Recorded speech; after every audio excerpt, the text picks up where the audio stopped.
Welcome everyone. तो अब हम बात करते हैं इंग्लिश सेक्शन की। और इंग्लिश सेक्शन जो है वो काफ़ी अच्छा है, काफ़ी अच्छे अच्छे क्वेश्चन जो हैं इसमें पूछे गए हैं। ठीक है। और आज का ये टीजीटी आर्ट्स का टेट का इंग्लिश सेक्शन जो है हम सॉल्व करने वाले हैं। इससे पहले मैंने एसएसटी का जो सेक्शन है सेक्शन 3 उसको सॉल्व किया हुआ है। अगर अभी तक आपने वो वीडियो नहीं देखा है तो डिस्क्रिप्शन में आपको लिंक मिल जाएगा, आप ज़रूर एसएसटी का जो वीडियो है वो भी देख लें। ठीक है। अब पूरी कोशिश की जाएगी कंप्लीट आपको एक सॉल्यूशन जो है इस एग्ज़ाम का दिया जाए। ठीक है। तो चलिए स्टार्ट करते हैं पहले क्वेश्चन के साथ। पहला क्वेश्चन है, सबसे पहले हम ये देख लेते हैं यहाँ कि फिल इन द ब्लैंक्स जो है वो हमें दिए गए हैं और इसमें हमने जो एक सूटेबल आर्टिकल जो है वो यहाँ पे पुट करना है। ठीक है। पहला क्वेश्चन है he is dot dot European. Option आपके पास है एन, द, ए और नन ऑफ द अबव। ठीक है।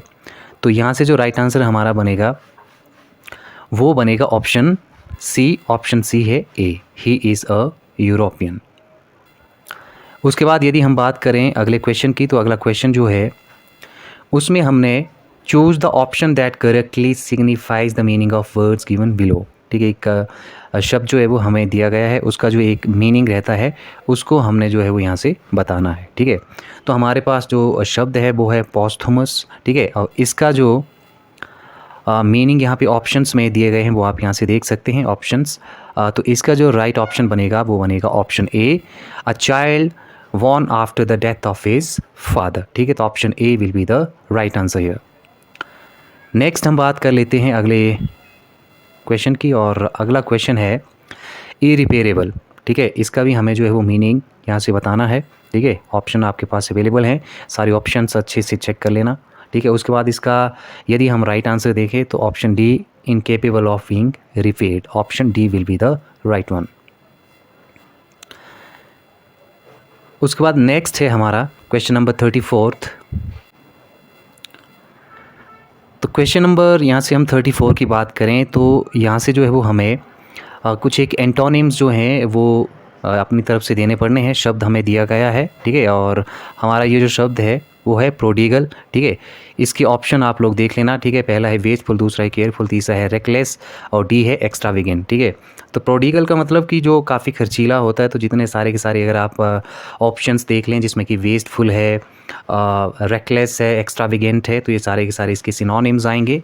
ऑप्शन बी केयरफुल जो है वो इसका राइट वन रहेगा। तो option B will be the right answer here.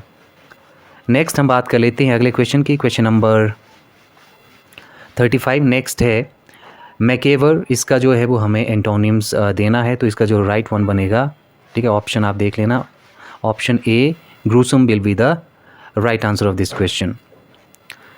Next हम बात कर लेते हैं क्वेश्चन नंबर 36 का। 36 में हमें बताया गया है give one word for the following sentences. ठीक है। एक जो है वो हमें इसको सिंपली आप इस तरह से समझ सकते हैं कि एक सेंटेंस है, उसके लिए हमने जो है वो एक शब्द अपनी तरफ से देना है, वन वर्ड सब्स्टिट्यूशन जिसको आप जो है वो कहते हैं। ठीक है। तो ये हमें दिया गया है one who is expert in public speech. ठीक है। एक ऐसा व्यक्ति जो कि पब्लिक में स्पीच करने के लिए जो है वो। तो क्वेश्चन नंबर 36 का जो राइट आंसर बनेगा वो बनेगा ऑप्शन डी, ओरेटर। उसके बाद नेक्स्ट हम बात करते हैं क्वेश्चन नंबर 37 की। 37 की बात करें तो choose the correct synonym of the given word. सब कुछ शब्द हमें दिए गए हैं, उनकी हमने जो है वो सिनोनिम्स बनाने हैं। तो शब्द है मोनोटोनस। ऑप्शन आपके पास अवेलेबल हैं, टीडियस है, डस्की है, नेचुरल है, इंसैनिटी है। ठीक है। तो इसका जो राइट आंसर हमारा बनेगा वो बनेगा option A, it is tedious. ठीक है। तो ऑप्शन ए जो है इसका राइट आंसर यहाँ से बनेगा। नेक्स्ट हम बात करते हैं बाउंटी। बाउंटी की हम बात करें तो इसका जो सिनोनिम्स बनेगा वो बनेगा ऑप्शन, एक मिनट रुक, 38 का बनेगा option D, it is gift. ठीक है। नेक्स्ट है question number 39 masculine of duck is. ठीक है। ऑप्शन आपके पास अवेलेबल हैं, इसका जो हमारा राइट आंसर बनेगा वो बनेगा option D, it is Drake. ठीक है। अब नेक्स्ट है क्वेश्चन नंबर 40। और क्वेश्चन नंबर 40 की बात करें तो choose the part of the given sentence in which there is an error, selection option D if there is no error. ठीक है। तो मतलब कि स्पॉटिंग द एरर्स करके एक कॉन्सेप्ट रहता है इंग्लिश में, उस पे बेस्ड ये क्वेश्चन है। तो इसको देख लेते हैं। पहला जो इसका पार्ट है वो है योर प्रमोशन डिपेंड्स, सेकंड है on the number of projects, उसके बाद अगला है हमारा see your handling during the war. ठीक है, तो बाकी सारे के सारे सेगमेंट जो हैं, ऑप्शन जो हैं वो से ही यहाँ से प्रतीत होते हैं। ठीक है, लेकिन your handling during the year, ठीक है, यहाँ पे थोड़ा सा गड़बड़ है, यहाँ you handling during the war होना चाहिए। तो ऑप्शन सी में जो है हमने यहाँ से एरर को स्पॉट किया है, तो option C will be the right one. उसके बाद नेक्स्ट हम बात करते हैं क्वेश्चन नंबर 41 की। 41 है आपका, एक मिनट, 41 है द जज had not given any decision until he had studied the case. Option D है नो एरर।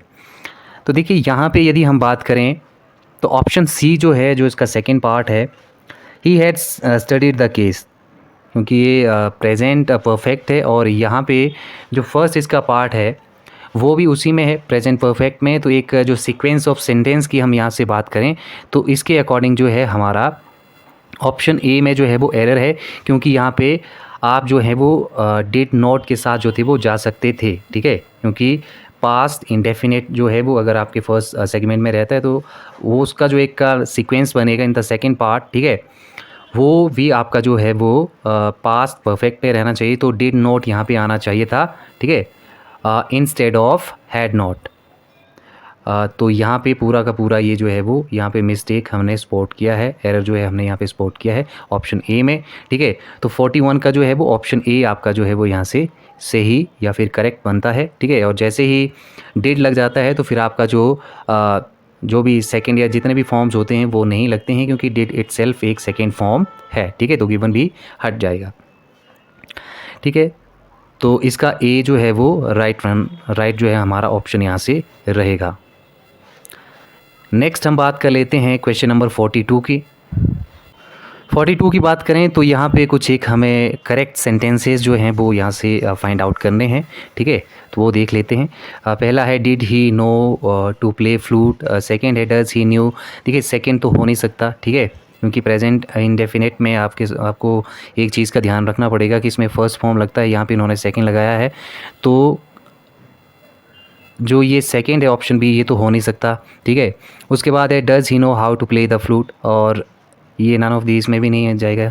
ठीक है, did he know to play flute. ठीक है, तो ऑप्शन ए या फिर ऑप्शन सी। ठीक है, does he know how to play the flute. ठीक है, काफ़ी कम्पैक्ट जो है वो हमें ये नज़र आता है, तो option C will be the right one.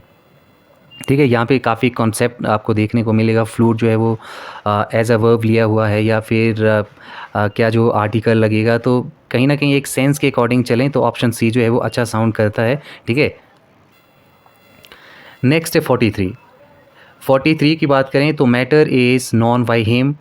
एक तरह से हमने जो है करेक्ट सेंटेंस जो है वो यहाँ से फाइंड आउट करना है। ऑप्शन बी है the matter is known with him, the matter is known at him, the matter is known to him. ठीक है, तो 43 का जो राइट आंसर रहेगा मेरे अकॉर्डिंग वो ऑप्शन डी होना चाहिए। ठीक है, बाकी अगर आपको लगता है कि कहीं हमसे जो है वो कोई एक तरह से आंसर जो है वो गलत हो गया तो आप ज़रूर कमेंट करके हमें बता सकते हैं। ठीक है, option D the matter is known to him. उसके बाद नेक्स्ट हम बात कर लेते हैं क्वेश्चन नंबर 44 की। क्वेश्चन नंबर 44 की यहाँ से हम बात करें तो choose the correct option which fits in the given blanks of each question. ठीक है, इन शॉर्ट की फिल इन द ब्लैंक्स आपको जो है एक बार फिर से यहाँ से सॉल्व करने थे। ठीक है, तो यहाँ पे बताया गया है 44 में हमको if it is dot dot train we will not come to your place tonight. ठीक है, तो इसका जो राइट आंसर हमारा बनेगा वो बनेगा 44 की। यहाँ से हम बात करें तो if it is dot dot train we will not come to your place tonight. ठीक है, तो यहाँ जो मेरे अकॉर्डिंग आंसर बनना चाहिए 44 का, that should be option A rains. Next question है 45 और 45 the picture dot dot paint by tomorrow evening. ठीक है, तो इसका जो राइट आंसर हमारा बनेगा वो बनेगा ऑप्शन बी। ठीक है, will have been painted tomorrow evening.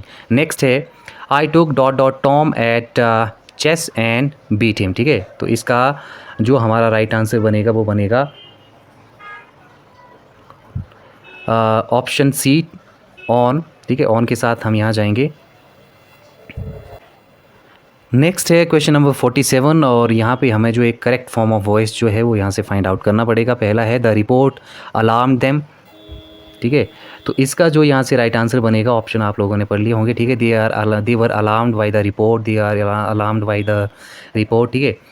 तो इसका जो राइट आंसर हमारा बनेगा वो बनेगा option C, they were alarmed by the report, ठीक है। 47 का option C will be the right answer. Next है क्वेश्चन नंबर 48 और 48 की यहाँ से हम बात करें तो वर दे कंसल्टेड बाय देम, ठीक है। तो इसका जो हमारा करेक्ट एक पैसिव फॉर्म रहेगा इसका वो रहेगा 48 का option A, were they consulted them, ठीक है। A will be the right one. Next है इडियम फ्रेजेस, यहाँ से इनका मीनिंग जो है वो हमें बताना था। क्वेश्चन नंबर 49 है ये और यहाँ पे बताया गया है अ जॉन्डिस्ड आई। इसका जो हमारा जो एक करेक्ट मीनिंग रहेगा वो रहेगा ऑप्शन डी, प्रिजुडाइस, ठीक है। तो option D will be the right one here. Next है question number 50 to get into hot water. इसका मतलब आप इस सेंटेंस से ही समझ सकते हैं, ठीक है। तो option C, to get into trouble will be the right option और आप कह सकते हैं कि बिल्कुल ये करेक्ट है, ठीक है। Option C, to get into trouble, मुश्किल में आ जाना। नेक्स्ट है क्वेश्चन नंबर 51। नेक्स्ट है 51, यहाँ पे सूटेबल एक वर्ड जो है वो हमें देना पड़ना है। Lions won't attack dot dot they are hungry, ठीक है। तो यहाँ पे जो है इसका राइट वन वो ऑप्शन बी, टिल, ठीक है। टिल और अनलेस में थोड़े से माइन्यूट से ही डिफरेंसेस होते हैं, ठीक है। तो टिल अनलेस में से कोई भी इसका जो आंसर हो सकता है, ठीक है। तो ऑप्शन 50 यहाँ ऑप्शन जो है इसका वी जो मेरे अकॉर्डिंग वो सही होना चाहिए। नेक्स्ट हम बात करते हैं क्वेश्चन नंबर 52 की। 52 है I would rather die dot dot tell a lie, ठीक है। तो इसका जो हमारा राइट ऑप्शन बनेगा ऑप्शन सी, देन, ठीक है। तो option C will be the right one. Next है question number 53, he is good dash dash singing, ठीक है। अब यहाँ पे हमें एक अप्रोप्रिएट जो प्रीपोजिशंस हैं वो यहाँ से पुट करने हैं, ठीक है। तो इसका जो राइट ऑप्शन हमारा आएगा, ठीक है, वो आएगा option A, at, he is good at singing. उसके बाद है क्वेश्चन नंबर 54 और 54 है Maharani Lakshmibai never laid down her arms, ठीक है। तो option D will be the right one from here, option D. Next अब लिटरेचर से आ गया है यहाँ पे कुछ एक इंपॉर्टेंट क्वेश्चंस। तो 55 से लगा के 57 तक ये रहेंगे, ठीक है। Choose the correct option of the following question, who called helmet an artistic failure. तो इसका जो राइट आंसर हमारा बनेगा वो बनेगा ऑप्शन ए, टी.एस. एलियट, ठीक है। उसके बाद नेक्स्ट है 56, रुडयार्ड किपलिंग वॉज वॉर्न इन, ठीक है। तो 56 का जो हमारा एक राइट आंसर बनेगा वो बनेगा ऑप्शन डी, ऑप्शन डी है बॉम्बे। तो नेक्स्ट है question number 57, Othello is tragedy of, ठीक है। ओथेलो जो है वो क्या ट्रेजेडी है, किसके बारे में है बेसिकली ये, ठीक है। तो ऑप्शन जो हमारा यहाँ से सही बनेगा वो बनेगा ऑप्शन ए और ऑप्शन ए है इनडिसाइसिवनेस, ठीक है। Option A will be the right one वो है। उसके बाद नेक्स्ट है क्वेश्चन नंबर 58 में हमें जो है वो करेक्ट एक इनडायरेक्ट फॉर्म ऑफ स्पीच जो है वो यहाँ से देना है। 58 है the newspaper reported comma inverted comma start war is inevitable comma inverted comma close. तो option A will be the right one है। इसका जो आंसर है वो क्वेश्चन ऑप्शन जो है आपका 1 बनेगा या फिर ऑप्शन ए बनेगा। उसका नेक्स्ट है क्वेश्चन नंबर 59 और 59 में यहाँ पे कुछ एक करेक्ट स्पेल्ड ऑप्शन जो है वो हमें पिक करना पड़ेगा, ठीक है। 59 का जो हमारा एक तरह से न्यूमरोलॉजी शब्द दिया गया है, इसका जो करेक्ट ऑप्शन बनेगा वो बनेगा ऑप्शन बी, ठीक है। 59 का ऑप्शन बी न्यूमरोलॉजी का स्पेलिंग यहाँ से करेक्ट बनता है। नेक्स्ट है हमारा मिसलेनियस, ठीक है। इसका जो करेक्ट स्पेलिंग है वो हमें यहाँ से देना है। तो इसका जो राइट ऑप्शन हमारा वो रहेगा ऑप्शन ए, सॉरी एक मिनट, ऑप्शन ए नहीं रहेगा, हाँ जी sorry, option A will be the right one here, ठीक है। तो 60 का जो है वो option A will be the right one. तो गाइज़ ये थे इंग्लिश के इम्पॉर्टेंट 30 क्वेश्चंस और जिनको कि हमने आज सॉल्व किया है। उम्मीद करता हूँ कि मैक्सिमम क्वेश्चंस आपके जो है इंग्लिश सेक्शन के वो करेक्ट होंगे। काफ़ी अच्छा क्वेश्चन जो थे इसमें पूछे गए थे और रिपीटेड क्वेश्चन भी कम लगे मुझे इसमें और अच्छा लेवल लगा है। एक तरह से बहुत बेहतरीन तरीके से जो है लिटरेचर को भी इसमें समाया गया है। बीच में 2-3 क्वेश्चन में मुझे ऐसा पर्सनली लगता है कि थोड़ा बहुत वेरिएशन आपको देखने को मिल सकता है। बाकी पूरी कोशिश है कि आपको 90 टू 95% जो है वो यहाँ से राइट क्वेश्चन जो हैं वो मिल जाएंगे, ठीक है। बहरहाल बाकी आपको लगता है कि कोई अगर आप गलत क्वेश्चन का आंसर जो है आपको दे दिया गया है तो आप कमेंट में ज़रूर मेंशन करें वो चीज़, ठीक है। तो आज की इस वीडियो में इतना ही। Thank you very much. Video end तक ज़रूर देखें और वीडियो को शेयर ज़रूर कर दें। चैनल पर नए हैं तो सब्सक्राइब ज़रूर कर लें।